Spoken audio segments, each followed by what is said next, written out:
Welcome to Pitchside once again. It's great to be back. Finally, we have a game here. No signs of any rain whatsoever. It was absolutely a washout the other night. But today it's freezing. It's 13 degrees, but feels like minus 13 for sure. But we've got a game on of cricket. Islamabad is up against Peshawar Zalmi. And Peshawar Zalmi's Babar Azam. What a century we saw in that previous game between these two sides. Should be a fantastic contest.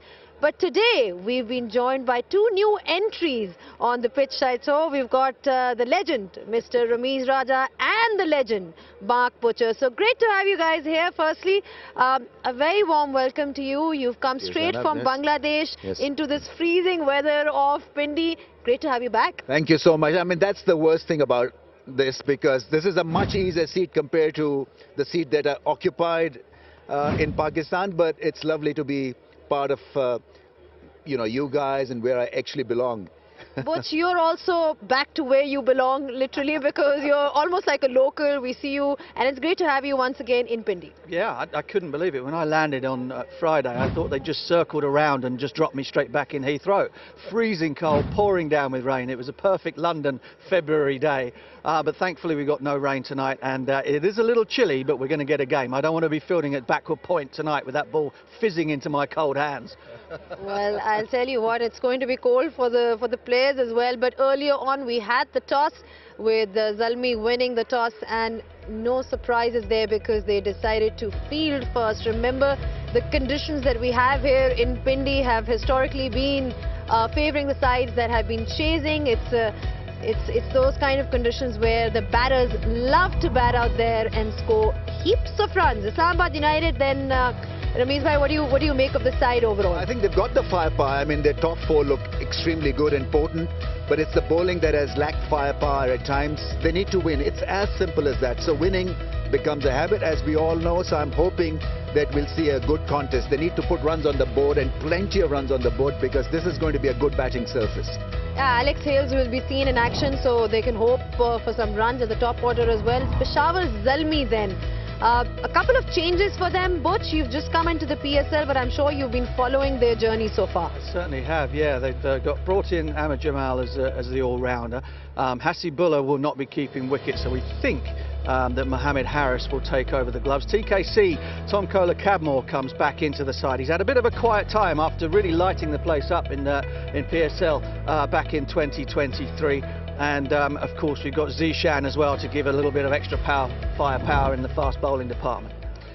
There's also a lot of firepower in that batting department. I mean, we saw Rovman Powell, the way he played in that previous game. But Babar Azam, Ramiz bhai, I mean, you followed his career throughout. We know what happened that previous game. What a wonderful performance it was by Babar Azam, and the crowd was all sort of following his innings and really cheering for him.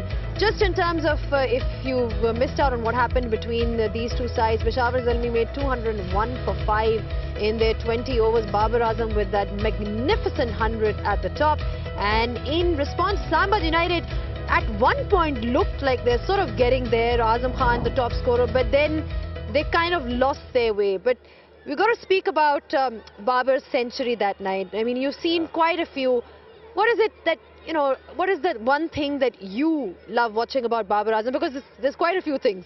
Yeah, I mean, it was a great mix of conventional batting and improvisation, and I quite enjoyed the way he improvised, because you always associate safety and security and class and elegance and original kind of shots with Babar Azam.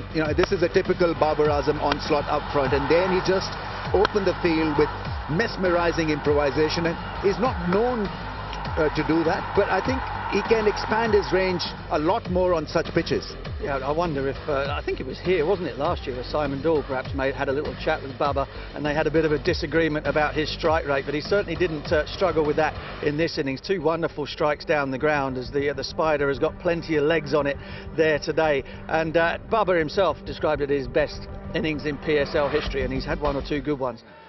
I mean, you talk about shifting gears. If there was one thing that was missing from his game, like Butch spoke about, and we've seen Dooley speak about it as well, it's that ability to improvise.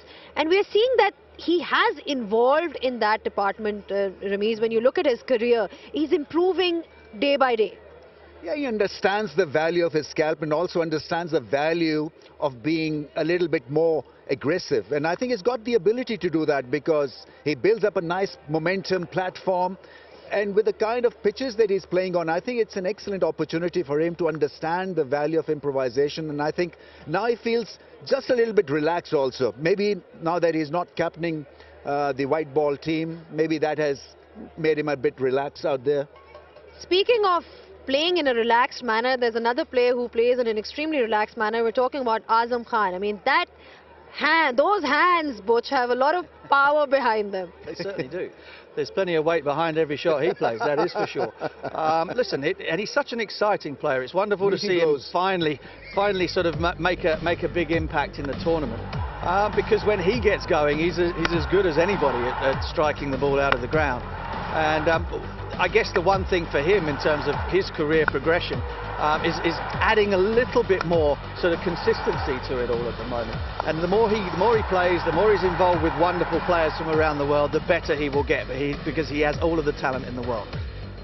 Yeah, I mean, you look at his ability to strike, generally, Azam Khan, I mean, he's definitely one of those guys that you can bank on in terms of finishing games, and we've seen that as well. Arif Yaqub, another guy who was a star performer from that previous game. What an over it was. And it's one of those things, they were looking for a spinner in their squad. When you look at that lineup, having somebody like that as a surprise package, Ramiz. I mean, not only did he perform brilliantly, but also I thought the captaincy from Babar Azam was really very impressive. Because to give a ball to a leg spinner in the 19th over, you don't do that very often. But I thought he bowled a splendid line, straight lines, didn't spin the ball a lot. We didn't see a lot of variation. It was basic stuff, just hitting that length. And then it was a kind of a panic-stricken response from the batting side. Yeah, when the rates go up and you've got to try and read the leg spinner, it can be very, very difficult. He's won 3 out of 3 games that Yaqub has played. He's been the golden child for them, and long may it continue as far as I'm concerned. Well, he definitely took a gamble, and it's a risk that paid off for Peshawar Zalmi. Thank you so much, gentlemen, for your thoughts. We're all excited about this one because it's the first game that we have here in Pindi. Remember, Zalmi won the toss and they elected to field first. It should be an interesting game overall. The crowd is warming up. I'll tell you, it is a freezing day here. Zalmi's won the toss and they have elected to field. I'm sure they're all excited to see their respective sides in action. So don't go anywhere, because just in a couple of moments we'll be back with all the live pictures showing you what's happening on the ground. Should be a cracker of a contest.